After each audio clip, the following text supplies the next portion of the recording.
welcome to It Was Mooney, your source for commentary on all things movie and pop culture related. I'm your host, Kosi, and I'm joined always by Wani B. And today's episode was brought to you today by peanut butter and jelly Uncrustables. For all you basic women out there and men, it's the breakfast and snack of champions. So thank you. Thank you, Kosi. On this week's episode, it's Trailer Trash Day as we react to the trailers for Acolyte, Furiosa, and Alien Romulus. Then we take a minute to get a little more somber and analyze the Quiet on the Set documentary, the Nickelodeon documentary that goes over basically the abuse of these child stars that went on set.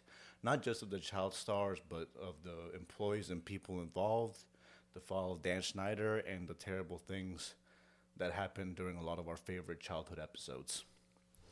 So yeah, let's jump right into it, Kosi. Let's do it, man. Trailer Trash Day. Yeah, we got like shotgun blasted with a bunch of trailers. And just to go into it, so The Acolyte, all right. So that's the first one I want to really jump into. So Star Wars is, look, you and I kind of have differing opinions on the state of Star Wars right now, but I think for the most part we can agree that like Star Wars isn't on the best footing overall in terms of quality and how, people are reacting to it. So, it's easy to say that like they need a win right now, right? Would you say so? Absolutely. Several of their recent, just from a box office perspective, the Marvels is a flop. If Secret Invasion had been a movie, I guarantee you it would have been a flop. Several of these shows and episodes. Oh, you mean just Disney Plus? Just like you're talking about Disney Plus? Disney in general, I suppose. Okay, it's not hard just to Star Wars. separate what's happening at Star Wars as what's happening from Disney. Right. Once upon a time, when Marvel was at the top of its game, Endgame was coming out, Pixar was still coming out with solid bangers every year. Yeah. It was easier to just say, okay, Star Wars has a problem. Maybe Kathleen Kennedy's the problem. Who knows? But nowadays, Disney is just not coming out with elite content lately. They come up with the occasional hits, occasional good stuff, but there's been more misses than hits lately. Yeah. So going into the specifics of The Acolyte, it's supposed to be a show set in the High Republic.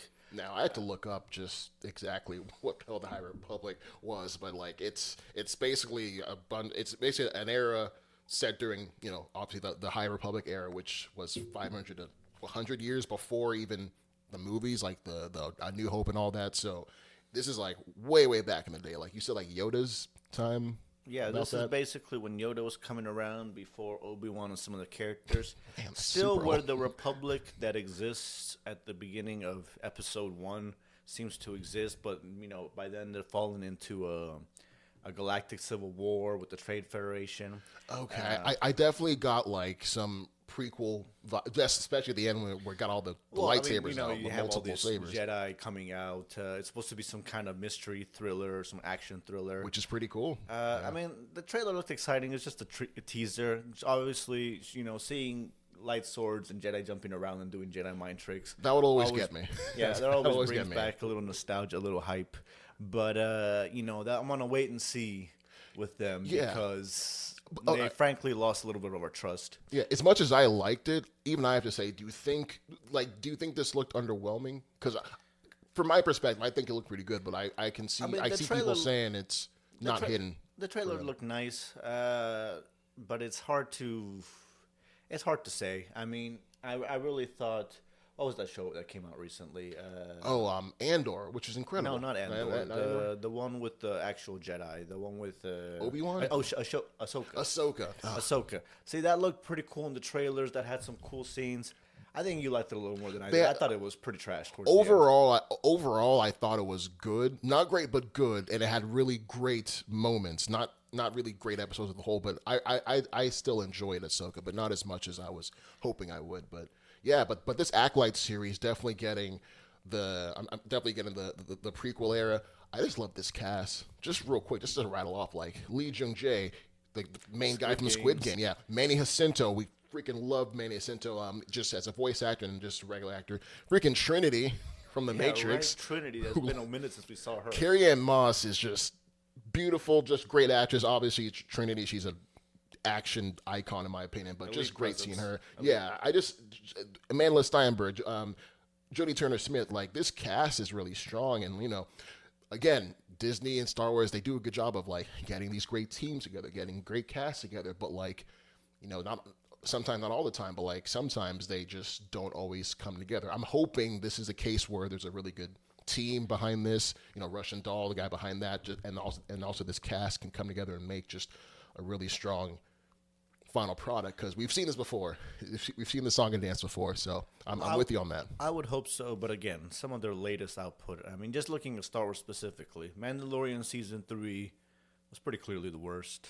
Yeah, it was definitely a letdown. It was definitely a letdown. Book of Boba Fett was frankly super trash. duper It was letdown. just a bad TV show. Obi-Wan was again kind of like Ahsoka. It was good. It was good. Obi-Wan had good I moments, thought it was good. But Leia Mormont running around being, it was, I don't know. It did not hit the spot for me. There are a lot of things in that. Yeah, I think it would have made a great movie. That Obi-Wan kind of like it would have made a better movie. Should have gotten the they song. had Yeah, a bunch of filler content that didn't need to be. That's a problem for a lot of Disney episodes where they have 6 episodes and somehow still feel like they don't have enough content for the 6 episodes. They didn't just make these movies, man. Right. They trying to prop up Disney Plus, I feel like, has been part of the problem for them. But anyways, let's move on. Next, we'll look at the Furiosa trailer. Oh yes. So I mean, I think we're both in agreement here. Mad Max Fury Road was one of the all-time action movies. It's an all-time great. Dude, it's been almost coming up on 10 years since it's come out. What did it win an Oscar for, or was it just nominated for the Oscar? I believe. I didn't know it was nominated for Best Picture. I can look this up, because I remember in 2015, like George Miller had been working on this since like the early 90s, like this concept of, okay, like let's do like another Mad Max movie, and yes, it did. So it won for. Let's see here. Okay, so it was nominated for 10 Academy Awards, and it won 6 Academy Awards. So yeah, like this is an action movie, rough looking. None of these little prissy messages we sometimes see from the Oscars. Some of these, slave movies and World War II movies. No, it's a movie that kicked ass. Yeah. People were playing rock guitars while guitar was blowing out, and they were riding trucks through the middle of the desert. Dude, they sprayed silver into their teeth and silver spray paint. This was an excellent movie. It's madness. Yes. So anyway, this trailer is basically capitalizing on the main character from that movie, Furiosa. Charlize Theron, who I wish. Hold on, I just wish.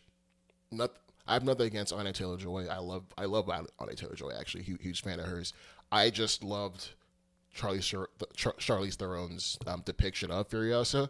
That being said, I'm open, because it's a prequel. It's an origin story. I just wish. I just love seeing Charlize Theron. That's all. But again, nothing against. Charlize Theron. Atomic Blonde, a couple of the movies. She's an elite action actress. Yeah, and she really made that she's role. She's close to the female Keanu Reeves at this point. Yeah, she really brought she's also that really funny. If you ever watched Arrested Development, a couple other shows, oh my God. she has some range. She's beautiful. She's an amazing actress. She has some range. Amazing stuff. She's missing from this movie. Anya Taylor-Joy is an awesome actress. We'll see if she can live up to the physicality and the screen presence Charlize Theron had, and Taylor-Joy has not necessarily played those types of roles. Yeah, I have faith in her. Now, my main criticism, one, Furiosa did not seem like a character that really needed a whole backstory and the whole, it's not like something that the whole point of her character. She just comes in, she's a badass, she's the good guy, she's fighting against, what was the bad guy's name? Morton Joe. She's an easy person to root for, but she's just so badass. You don't need a whole go into her motivations and her have a sob story for her youth. But what you've seen so far in the trailer, does it look intriguing to you? Yeah, we didn't really need this, but from what the trailer showed you, does it look intriguing? It looks like it's playing back the hits a little bit. Part of my problem is that the CGI is awful. Okay, like the first movie, obviously they had to have had some CGI, but you didn't notice it. But it was a lot of practical effects. Again, I couldn't go back and tell you specifically. It's been a minute, but I can almost bet money on the fact that movie was like filmed on location. Oh yeah, that they were yeah. all filming in the desert. That they were Real having car some of these stunts. real Yeah. car stunts. Yeah, some cars of these flipping real and action rolling. scenes. Yeah. This, I mean, you'll have Anna Taylor-Joy just standing in a desert scene, and there's clear green screen. You know what I mean? You can clearly see the little halo. You can clearly see the edge. It's not even good CGI, right? It's the kind of stuff where with 4K TVs nowadays, you can literally see the edge of the pixels or Anya Taylor-Joy stops and the green screen starts. I have a question because this movie doesn't come out for like another 2 months. And usually what happens is like they'll show a trailer on TV. We're watching on our phones, on our smart TVs. This usually, it's more times than not, they're still either working, rendering, and like finishing. Do you think this might be a thing where like, okay, they're still trying to get this to look better? They're rendering it because another 2 months before release, or are we just too close to where like this might be what it looks like? 2 months. Actually, it's a good topic for us to remind us to investigate for next week, but get a good idea of movie scheduling. But no, I mean at this point now they're not going to be changing. They're not going to be making massive changes. This is the second trailer, not some teaser. There's not a Sonic situation where the movie is delayed several months to a year. There's very little chance that the stuff we're seeing in the trailer is going to look dramatically different from the rest of the movie. I feel you on that. Frankly, the whole point of a trailer is, okay, let's show the best parts of the movie. Let's get people excited. Get us excited to see it. Yeah, this is the best part of the best thing we can show. If you remember something like Kangaroo Jack or Avatar: Last Bender, the trailers can make something look a lot better than it really is, right? So if you're saying the trailers are making it look worse than it really is, I have a hard time buying that. Does that make sense? No, I understand. It's much easier for me to believe that the trailer looks great and the product is garbage than that the trailer looks bad and the movie's amazing. Right. It's usually the other way around. Yeah. No, I understand that. And then the last trailer on our Trailer Trash Day, Alien Romulus. This is just a straight teaser. This is supposed to be set between Alien and Aliens, so the first two movies. We don't really get a lot of details. It's a teaser. To be happening. It's definitely a teaser, like but, a minute long. They make sure, you see lots of face huggers. You see lots of these aliens. Yeah. You see, lots of blood. You see people running in terror and screaming. They're not subtle about the fact that this is going to be some kind of horror thriller. Yeah, and and even going back what you said about Furiosa, the use of CG and whatnot. In this case, because Fede Alvarez is the director, he did movies like Don't Breathe and The Evil Dead in 2013 remake or reboot. And he spoke about working with just bringing in the same people that did Aliens in '86 to do practical effects and whatnot, because a lot of the times what happened with Alien Covenant in 2017 was at the end it's just them running away from a big CGI monster. But here Fede Alvarez wanted to really bring back the use of practical effects, practical sets and whatnot, and it shows. And that's what really made Alien so scary and visceral, because that alien, it was a real guy in a suit. They're bringing back people in alien suits, and it's been over 35 years. So I thought that was really awesome. It gave me a lot of hope for this and just Fede Alvarez to me is just a master of just suspense and horror. So I love these on this. All nostalgic and back in my day, maybe a little bit, but a little bit. You talk about movies like Jurassic Park, Alien and Aliens, Lord of the Rings movies. These are movies where people are interacting with dinosaurs, with aliens, with orcs, with giant elephants, magical creatures. They don't exist. None of this exists, and it's all except dinosaurs. Those are real. Extremely believable. Wait, dinosaurs are real. Well, I suppose modern day dinosaurs, or right? Dinosaurs cloned from frog DNA and mosquitoes or something. Dinosaurs. Anyways, my point with all this is, these movies look fantastic when computers were barely able to do any of this stuff. Early '90s, yeah.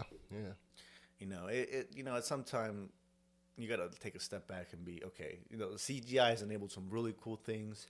Something like Endgame, something like Inception. A lot of these movies would not be possible without some of this pretty heavy CGI. Mm-hmm. But let's see some of these practical effects. Yeah, I think we all miss them. Yeah, and it's not even I think I rebuke the notion of there's some people that I think are nuts or either should be practical or nothing. No, sometimes practical kind of looks like crap. It looks like no. Sometimes you need CG. CG is there to make the unbelievable like real. But I think the best use of CG is when you're able to marry the two, where you take practical and like use CG to fill in cracks and make things smoother, smoother and what's the whatnot. difference, filming on location versus just filming on some soundstage in Atlanta? The volume, which Disney used a lot for like stuff like Mandalorian and Boba Fett, like the volume was a really cool idea because that was back during COVID where they like travel restrictions, like you couldn't actually go to film in freaking Tunisia, but thanks to the volume, you were able to just have like a whole like rendering of like a set like in Burbank basically, and so like I get that, and I think that kind of made people say, oh, aha. That's the future, but no, but like stuff like that, you can't put Tunisia in a void. You have to actually go there and feel the sand. Like, can you imagine if like Dune 2 was done on the freaking void? Like, you can't do that. It's an excellent example. Like, you and can't again, do that. shooting a film on location using practical effects doesn't guarantee it's going to look great. Of course not. Excellent. You should use the best tools available to you. It's probably going to include a fair bit of CGI. You said it right there. They're tools. CG and practical effects, they're tools to make the movie come to life for the viewer. So yeah, you're right.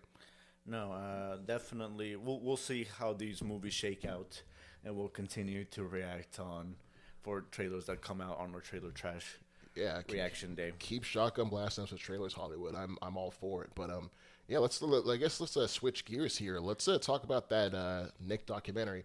But just like right off the bat, what was your like first ever like interaction with Nickelodeon? Because like I know mine, but like so what's yours? Like going back Nickelodeon. So I wasn't born in the U.S. How I came from outside of the U.S. and moved here in '98.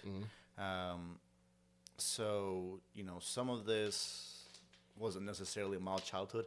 I did have Cartoon Network. A lot of people. Surprisingly, cable is very common in Colombia, at least where I was. So I actually had cable before moving to the U.S. and not after moving to the U.S. So the best I had was. I mean, I was just watching, movies and Disney stuff. There really wasn't anything on TV because we're talking about the closest thing to an animated comedy on TV that was from my age was The Simpsons, and my parents really weren't about. And King of the Hill. Watch that. Yeah, King of the Hill. It's not.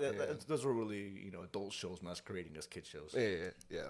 No, so Nickelodeon, in that era of TV, we're talking about the Amanda Bynes era, the iCarly era, Jake and Josh. It spanned like a couple eras, but yeah, it had all those shows in there. Well, kind of that late '90s, early 2000s.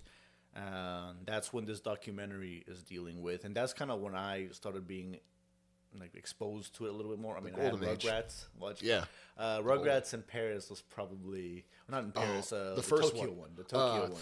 Yeah, like 2000, 2001, 2002. Yeah. That was a lot of fun. I had a great time with that. My sister used to love a lot of these Disney Channel and Nickelodeon shows, so I watched a fair bit of Drake and Josh. Great I watched That's So Raven, awesome Sweet show. Life. Those shows all kind of blend in for me. That was fun times. I was probably a little bit aged out of them and wasn't necessarily the stuff I would watch, but I did get a lot of exposure to them just because of my sister. Would love that stuff. She'd watch High School Musical. I knew all this stuff. I know the jokes about Sweet Life of Zach and Cody, the Prindle in London, trying to drive with the Prindle. Oh yeah. Shout out to London. Corey on the House, best anime. Like it was a good time. Yeah. But while it was a good time for us, the viewers, what this documentary tries to show us, quiet on the set, is that it was not such a good time for the people working on the shows, and particularly the stars and the child stars working on these shows. Yeah, that's what made it such a tough watch, because just going into my experience with Nickelodeon, my first experience was it was all that. Well, I'm sorry, it was the Amanda Show actually. That was like my first like experience with Nickelodeon, was their live action. And I didn't have cable growing up here in the States, but so I'd have to go over to like a cousin's house who had cable and watch it. And and especially I remember just as a kid, just like dying laughing at Amanda Bynes and just all of her characters. Also, Drake was on that show. Josh Peck was on that show. Like a lot of huge stars were on the Amanda Show, and and then later on in life, I started watching the cartoons like Rugrats, Cat Dog, all that stuff. So again, like looking at them like years later, they're like my age, a little bit older than me, talking about like how an experience for me that I thought was so fun and innocent was behind the scenes everything but that.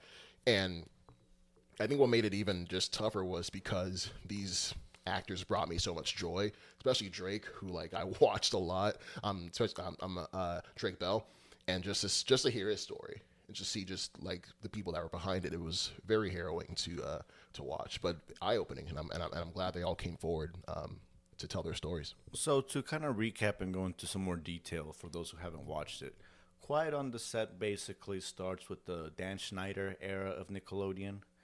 He was The foot guy. kind of a big time. Well, he started off as a writer and producer. Yeah, Came up with All That and the Brilliant creator. Amanda Yeah. Bynes Show. Yeah. Came up with iCarly, Drake and Josh. Basically, all these hits we associate with Nickelodeon, these child stars. Except Nancy Classified, which is Nancy a Classified. goated show. If y'all don't know, I'm aging myself again. It's an amazing show on Nickelodeon. Sorry, go on. Oh, that's all right. That's all right. It was a good show. And, continuing on, he helped launch the career of Ariana Grande, Drake Bell and Josh Peck, Miranda Cosgrove, Britney Spears' little sister. Jamie Lynn Spears, Zoe 101.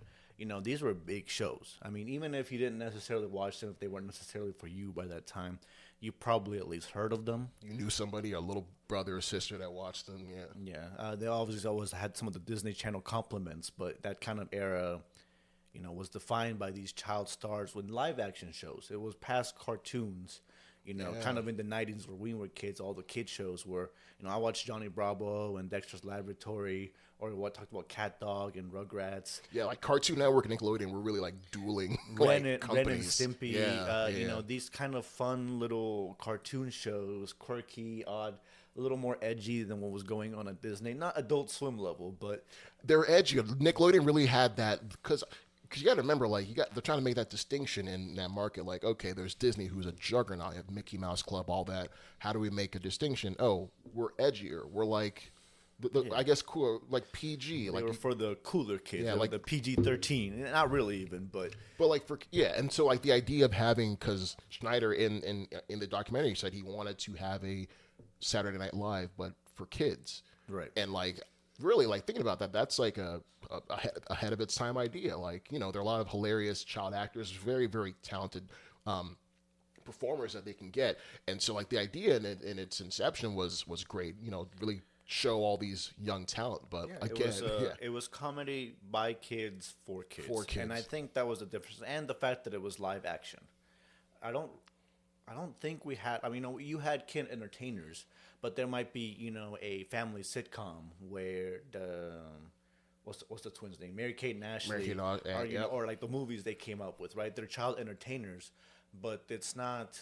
This felt different, the Kids' really Choice did. Award, the Kids' Choice the Awards, freaking Oscars, but for kids. the fame that the celebrity that these kids have. I couldn't tell you who voiced Johnny Bravo or any of these people. I couldn't tell you who the stars were. But you knew that Will Smith wanted to get slime, though. And so Yes. it's like, okay, Yes. this got to be a big deal then. So. Right. So we met these people, and they were the celebrities to us. And the way celebrities, adult celebrities were famous, these kids became famous. Exactly. And got exposed to the whole Hollywood world. And basically, the documentary goes into the trauma inflicted on them. Part of it just similar trauma to, some of the stuff we've heard with adults where they were forced into doing stuff they didn't want to do. They were, definite Me Too parallels. just power structures, imbalanced power structures, and that it's enhanced because of the fact that it's a kid. A kid does not know that something is not normal. A kid does not know that, if Dan Schneider is asking somebody to tickle her feet or give a massage, that's a strange thing, that's something that they're allowed and should be able to say no to. A kid doesn't know that they might have protections in a union and all the rules and regulations that might be in place to protect them. Kids are supposed to feel safe, right? They harp on that in the documentary, right? If you have a show on kids, then the kid has to feel comfortable saying when he's uncomfortable. I think is almost an exact line they use in the show. Yeah. Basically, if a kid says, hey, I don't want to do this scene, this is making me feel uncomfortable, this is making me feel bad, That's it. That's the end of the discussion. And the people in charge need to create that kind of environment. And what was clear is that it wasn't. And like, what was really like, again, just really sad to hear, like Alexa Nicholas from Zoe 101, an actress and character that I even forgot was there. Just hearing her talk, because she was saying how her character, and I can vaguely remember, her character was brought on as like the eye candy. Remember, this is a show about like middle schoolers at like at an academy, and 13-year-old girls, and she's like listed and like is supposed to be played as and was dressed up as eye candy.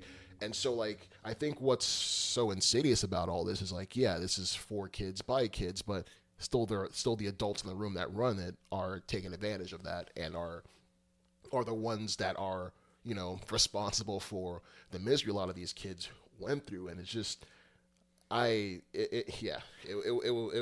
was crazy to watch, but also I applauded the fact that like people like, you know, Drake Bell, I believe her name is so Giovanni Samuels, who was also on all that, but also was on High School Musical, which was really cool to figure that out. But like just them coming forward and just and telling their stories, and before we get into the Drake Bell part of the show, I do want to say that it was really powerful the way the documentary would show these clips from these Nickelodeon shows, where you'd have Jamie Lynn Spears, taking voodoo to her face in a way that could only possibly suggest a cum shot. Yeah, who is that for? Like, right. Who is that supposed to make laugh? Who's, like a kid.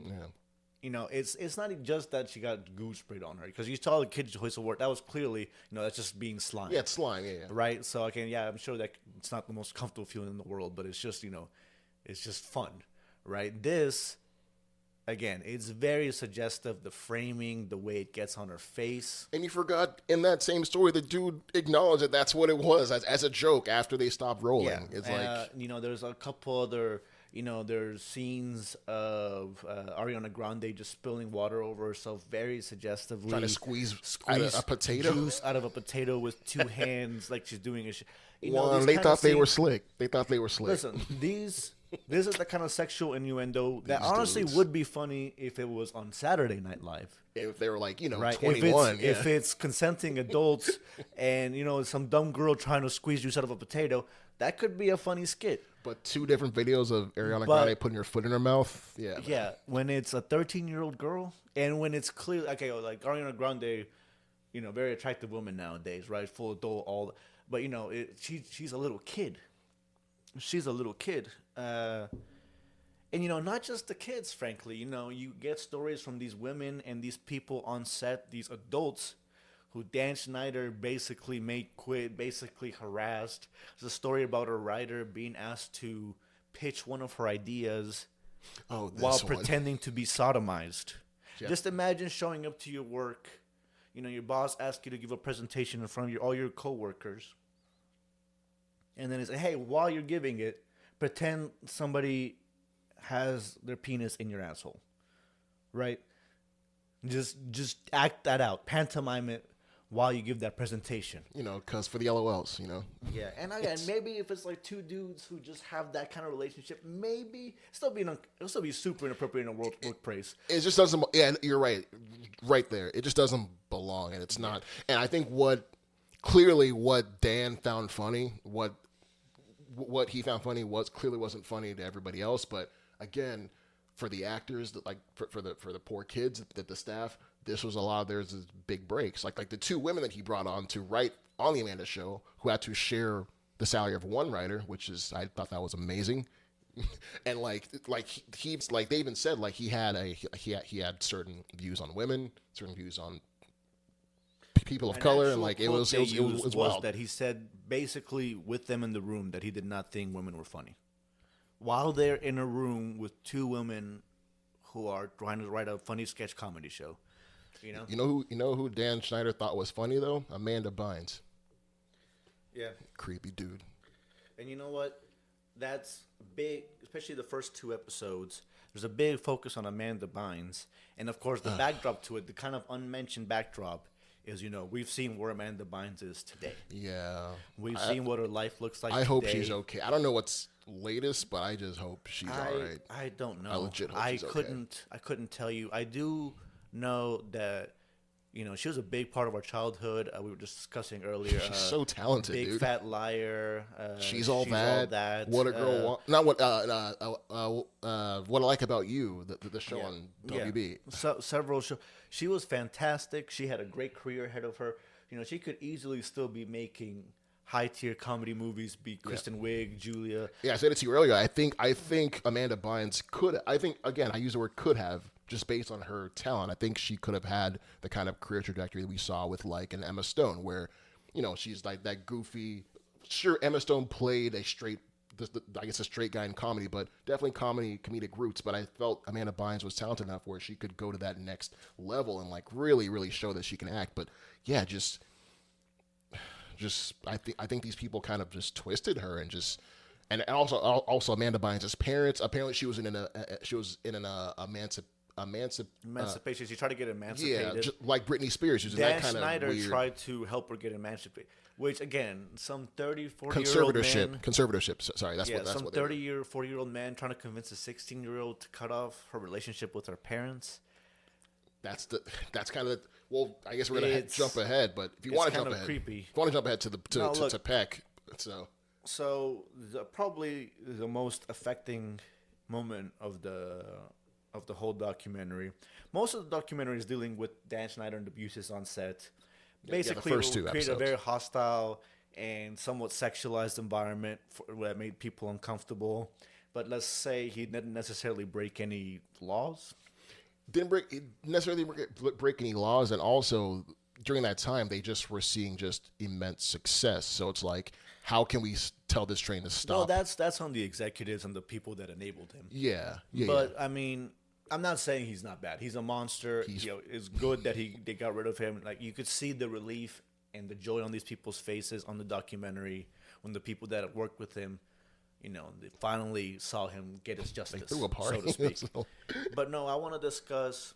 So towards the end of episode 2, they basically start talking about actual pedophiles, on set, right? Not people who did creepy behavior, inappropriate stuff. No, actual, full-blown, these people are in jail pedophiles. Yep. Right? Yep. First one is an example of a man who sends basically a picture of him masturbating to this little girl. It's the Handy. His last name was Handy. I think Josh Handy or something. Yeah, Josh Handy. It was a unfortunate name for a freaking pedophile, but well, not that we want to joke about it, but it was tough to obviously hear. You see the mom on the documentary talking about what she had to go through with her daughter. She's just crying on the documentary. There's something that happened 20 years ago, and it's still just thinking about her. You could just see the immense pain that she felt like she hadn't been able to do enough for her daughter, and that she'd exposed her daughter to that world. Okay, so that was bad enough, and that guy got arrested. And then we go into Brian Peck. So this guy was some kind of, I guess, acting coach, production assistant. Yeah, production assistant. Yeah. Played minor characters in some of these shows. Frequent presence on the Nickelodeon set. Yeah, and other he was sets. always there. He was like always there, and seemed to be connected to quite a few Hollywood people, especially quite a few male Hollywood folks. Yeah, I mean, they do make clear that he's gay. But anyways, so towards the end of it, they basically start making clear, that, somebody was sexually, molested.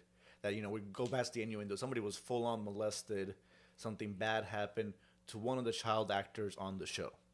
And you can tell, even the people on the documentary, we have the director of all that, for instance, where the producers of the documentary, people interviewing, they're telling him, hey, there was this guy Brian Peck that you knew you worked with, he molested someone, and it's like, when his reaction when he realizes that it's someone he worked with, that it was somebody he had on his set, someone he trusted, that the kid. That it would, like, the kid he molested, harmed was somebody that he was on the set. Yeah. The devastation. Like, he didn't even know who it was at that point, but the devastation. And so they set all this up. They set up this mystery. They're kind of wondering if they're going to release it because, it's a kid. Obviously, they're not going to name. Yeah. They're not going to name that without the kid's consent. It's not going to be something that's going to be unsealed by the court. You want the kid to be anonymous. To protect them, yeah. It's for their own protection. Yeah. And then right at the end of that, right at the end of episode 2, Drake Bell comes and sits on the chair and just kind of gives this expression. I got some stuff to get off my chest. I'm like, yes, yo. It was me. I was like, yo, okay. This is me. And I'll tell you right now, just seeing him there, again, I watch a lot of Drake and Josh. Right? I've seen Josh Peck has gone on to become, he was in Oppenheimer recently. Yeah, he was. Big time Hollywood. Well, I don't know big time, but nice Hollywood actor. He's getting work. Straight up hottie nowadays. Josh Peck getting work. Shout out to Josh Peck. Dead very nicely after his awkward youth.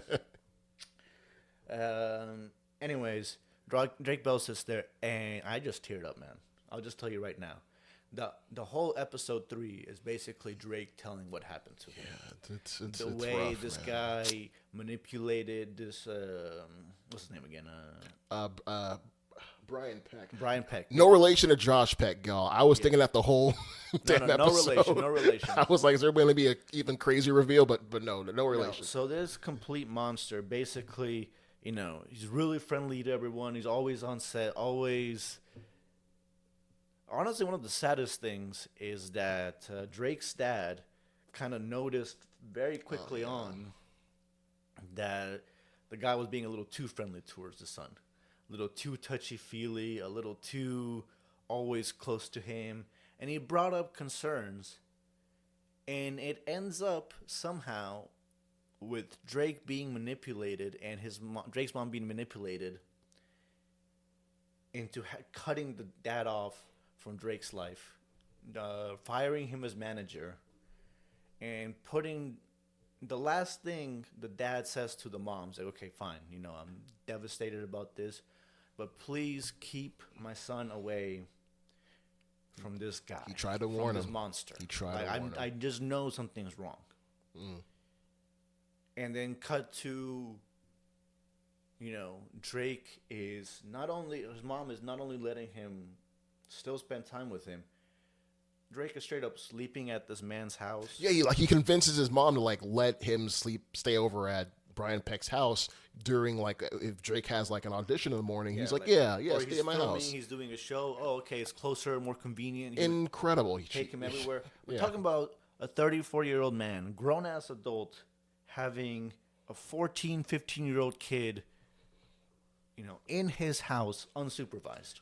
I think, and one, I guess to me, I think it came to a head with this. So by now, Drake, has this relationship with Brian Peck. They're like, he trusts him. He takes him to auditions. He's helping Drake realize his dream because his parents are split.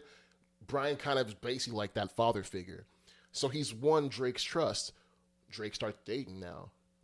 His girlfriend is now taking a lot of his time. Drake, so sad to say, Drake starts hanging out there at his girlfriend's house to almost escape from Brian because Brian Peck is just smothering him. Just real quick, I want to point out that by then, Brian Peck was, raping Drake Bell pretty much repeatedly from the sounds of it.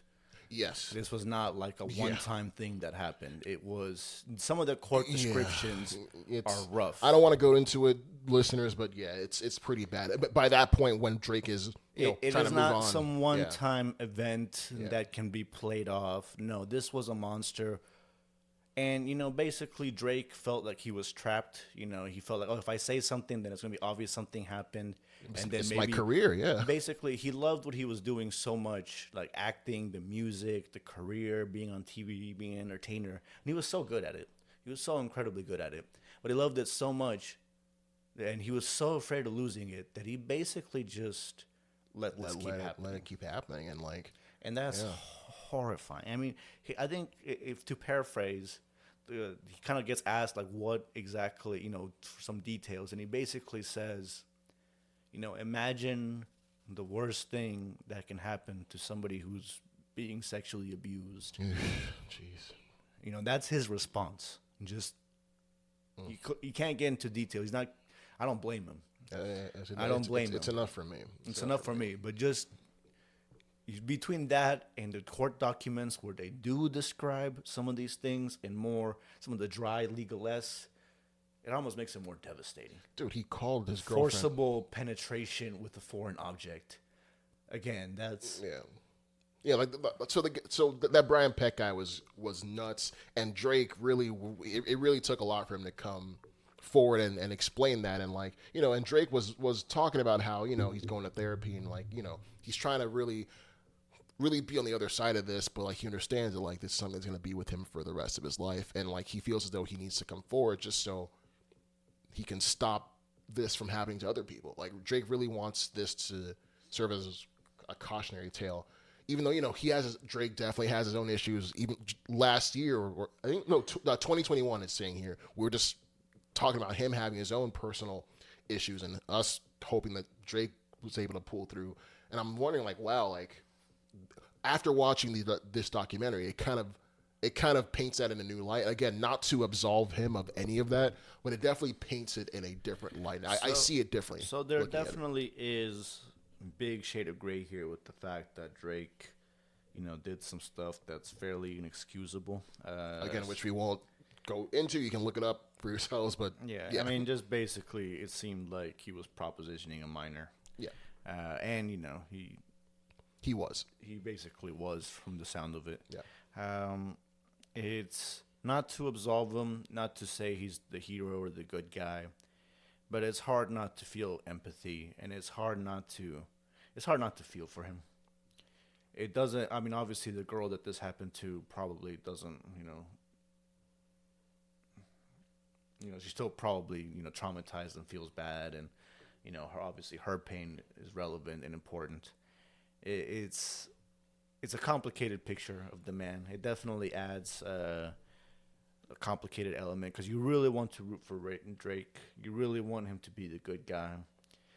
I'm happy he got to tell his story. Yeah, same. It's just devastating, man. Really, it's just devastating that this was allowed to happen. Somehow this Peck guy was allowed to work after this, after he got convicted. New network was on the sweet life of Zack and Cody.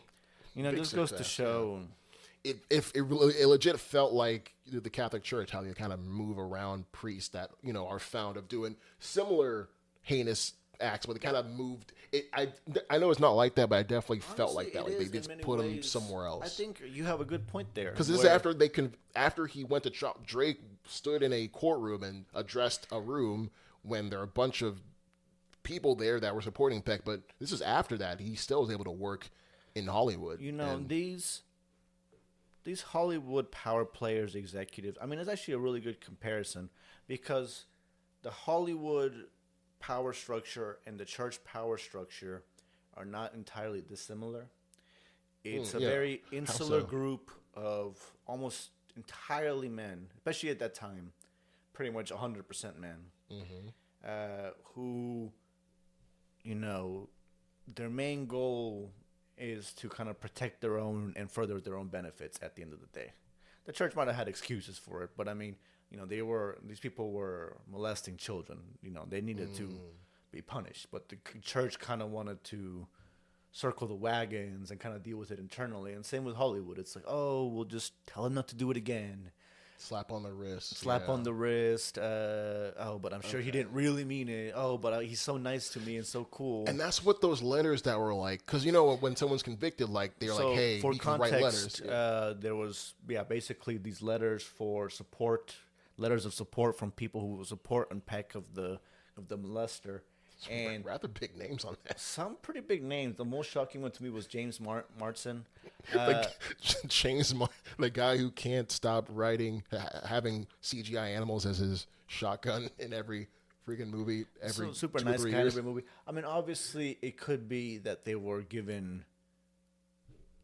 That they were told an alternate story. I can only hope so. That they were misled. I can only hope so. It's hard to say. Frankly. If somebody who's close to you, somebody who's been a friend, somebody who's been a trusted person, somebody gets accused of something that monstrous, crazy, I'm sure it would be easier to believe that, hey, I wasn't friends with a monster. It's there must be a misunderstanding. There must be the other guy must be saying something wrong. It must be not be as bad as they're making it sound. We saw some of the wording they were using in the letters, saying like trying to put the blame on these victims. That's just the part that I don't like. You can still say, "Hey, I don't think my friend did such and such," but when you start to like say like, "Oh, but but they were put in a situation where they were coerced or they were teased." At least one of the letters mentioned more than words, one actually. It's more than one. Mention words like, "Oh, if something like this happened, it's because it presented itself. He was tempted, or the situation presented itself." It's like that's the part I didn't like a lot. And again, it's hard.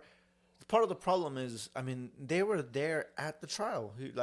Drake is going. I'm saying, like, his side of Peck's side of the courtroom is full.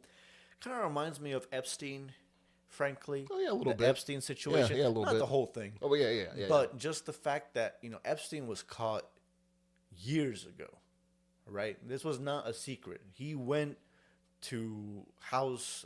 He was on house arrest for molesting girls, for doing this stuff. And he still got to go pal around with Bill Gates and Bill Clinton. And he still got to go around and be rich and keep getting access to girls. Yeah, the lifestyle never really stopped for him. It never really stopped. It's like, okay, we have clear evidence. It's not like, this is a courtroom, right? This is not an innuendo. This is not something that came out and TMZ and somebody's denying it. No, this is, the court system saying, no, this guy is a pedophile. This guy's a horrible human being. Somehow only 15 months in jail. That's another. Yeah, that's another. Hey, man. That's another story for another day. That was wild. Okay, sure. Anyways, a lot of these people are still supporting him. A lot of these people, their instinct was still, Well, because it's their own. It's the system. Like, it's Hollywood. You want to make sure you can rub elbows with these big hitters.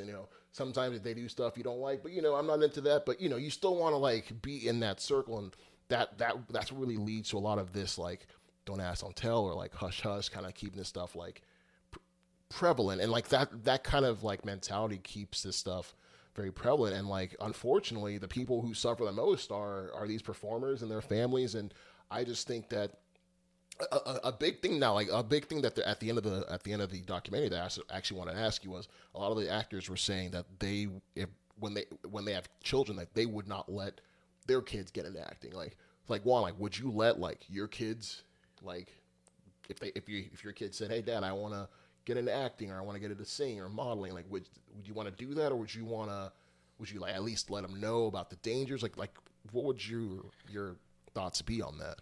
I think my reaction. That's a good question. That's a really good question, Cozy. It'd be hard to deny my child a dream, especially if I thought they had at least a possibility of being successful. This is not an industry where it's easy to be successful on the best of days. Even when it's all legitimate and there's no abuse, it's still a tough industry. So I think I would do my best to kind of protect them and just make them very clear that at any point they're uncomfortable, we can stop, that I'll fight for them, that they never have to feel worried that they don't have somebody in their corner. Like, it's not the end of the world if they say no to something. And just not just that, just give them that clear. Again, it's easy to talk now. I don't have kids, but give them that clear sense of stand up for yourself. Don't do things that make you uncomfortable. Don't be afraid to do things.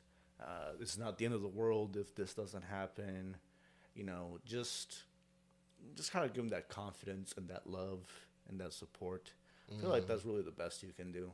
Obviously, you hope as a parent you can protect your kid from everything.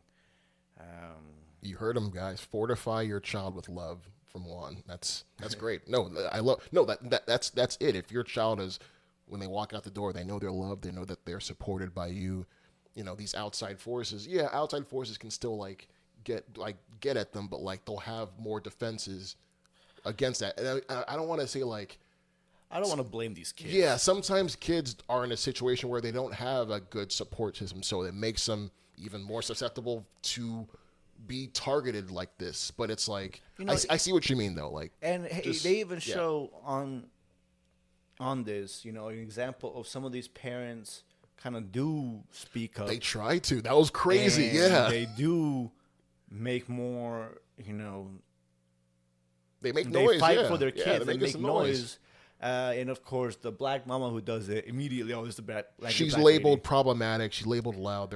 She's like escorted out. It's the same song and dance. Her kid basically gets kicked out at season 2 or 3. Yeah, like his agent lets him like, hey man, you're not coming back. Yeah, he's like, what? So, I mean, and of course the kid blames the mom, right? It's, if my mom was just more quiet and more. Again, that's. The dad literally spotted the predator. Literally was, no, that guy cannot be around my son. I am not comfortable with that guy being anywhere near my son. And then, literally his son gets molested by this guy repeatedly. Yeah, I guess like they were still, unfortunately, like the negative external forces were still able to have an effect. And I think that's what was.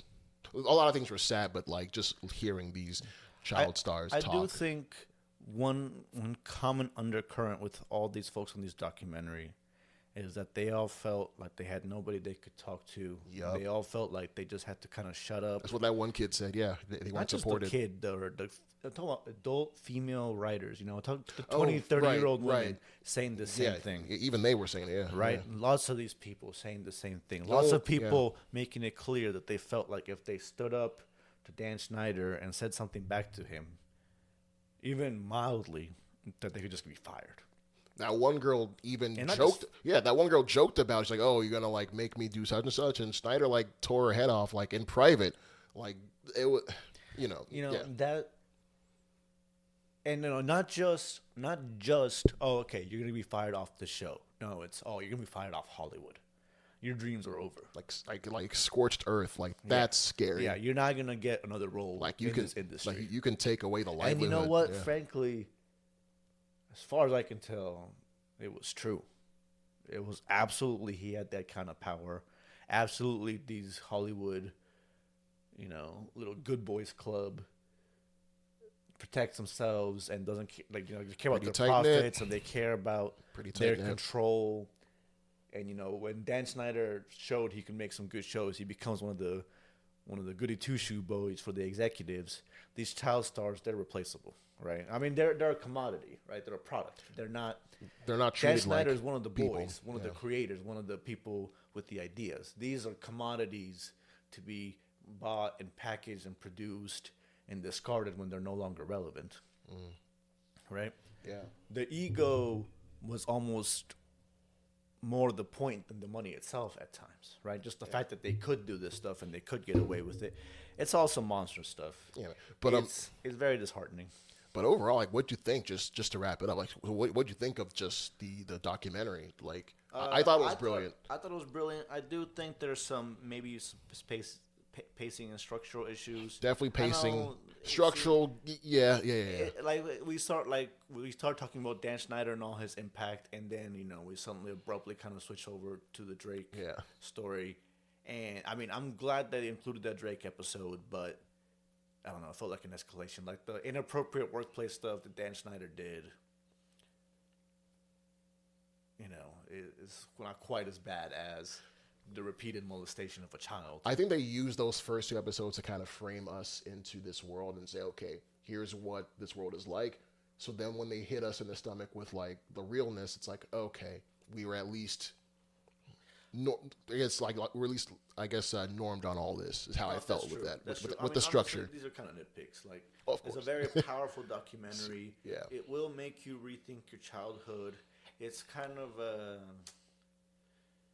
like seeing how the sausage is made, so to speak. That saying, most definitely. Where it's like, okay, it seems like it's a kids show. They're having fun. It's a humorous show. Everybody's laughing, right? It's wild, I think Jeanette McCurdy started it. That her Oh, book started it. God bless Jeanette McCurdy. Really, just Me Too, the whole Harvey Weinstein thing. Yeah, it made it easier to talk. This is all part of that same Yep. continuum. Yeah, folks right? felt like it was okay to come forward. Yeah. Right. So, that Jeanette McCurdy's book, all this stuff. Again, these are people who you think are having the time of their lives. They're in Hollywood. They're living the dream. They're famous.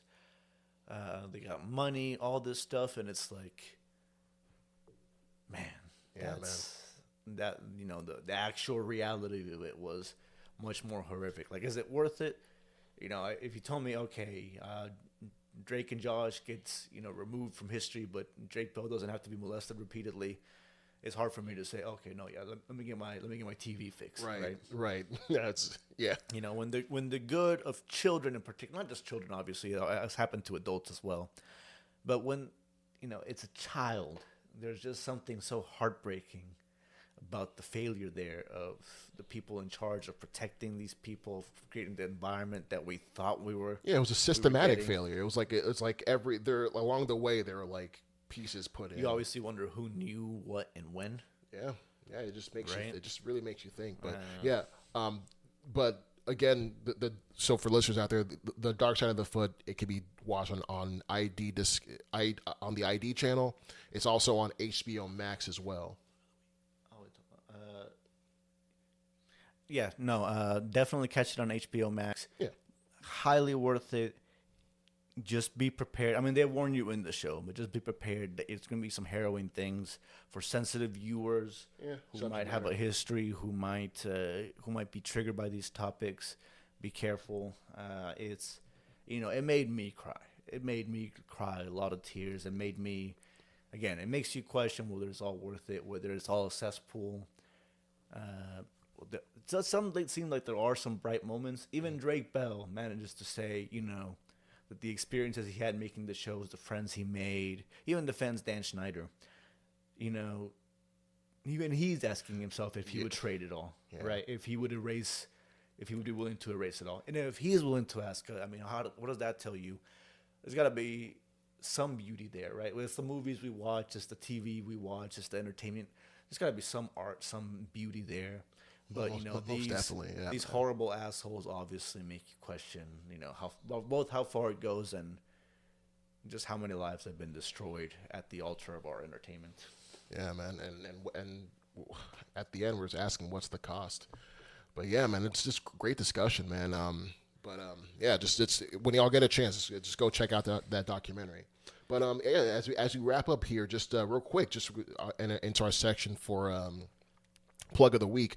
Juan, what are you plugging? What you got to plug this week? What are you watching? What are you enjoying? What do you want people out there to know that's awesome that you should tune into? I know we just discussed it, but I really gotta take a second crack at it. Go watch this documentary. Oh, Quiet on the Set. Okay, that's your plug. Okay, it's there's other good shows out there. Invincible season 2 just came back. Blue Eyed Samurai was fantastic. Just finished that recently. Lots of good entertainment out there. But listen, guys, this is a powerful documentary. This is something that needs to be exposed. These people need to be heard. I mean, Drake coming on there and being able and capable of telling his story, that's heartrending in a way that's hard to put into words. Until you see his face, until you see his father's face, yeah, man, crying on camera. I'm trying not to hold back tears right now. His dad crying on camera when he realizes it was his son that got molested. That after all he tried to do, after literally he warned people. Remember when he asked him on the phone when they first caught Peck, man, on the phone because Drake called him, hey, Dad, you heard they got him? He's like, oh, great. I'm just glad he didn't get to you. Yeah, his dad is convinced that he warned people that he did his duty. My feelings, man. That there's no possible way. Okay, yeah, he was a molester. Yeah, of course he was. But at least he didn't get my son. Right. And of course, at the time, Drake didn't have the heart to tell his dad the truth. I mean, I don't think I would have been able to either. Yeah. And it's, I'm sure, he was a 16-year-old, but, Drake at least took part in the decision of getting that emancipate. It's sad, y'all. Definitely check it out. Be prepared to deal with some tough subjects. But I highly recommend it. What about you, Cozy? Hopefully you got something a little bit lighter. Yeah, I don't know how to follow that up. Oh, staying in that '90s nostalgia era, like X-Men '97. X-Men '97 is the follow-up to X-Men. All you '90s kids out there, X-Men was a series that ran from '92 to '97, and so this is an animated series that kind of picks up where that show left off. So it's on Disney Plus. The first two episodes are out, and it's phenomenal. Just from the intro, it really does feel like we're watching a show that would have come out like in '98. It's from the animation style, just as for starters, it's just mind blowing. Just like what they have in terms of like the plot and just the subject matter. It's a show that is also very timely as well. Stuff that like we're seeing in today's climate is kind of reflected in there, but for their to serve their story.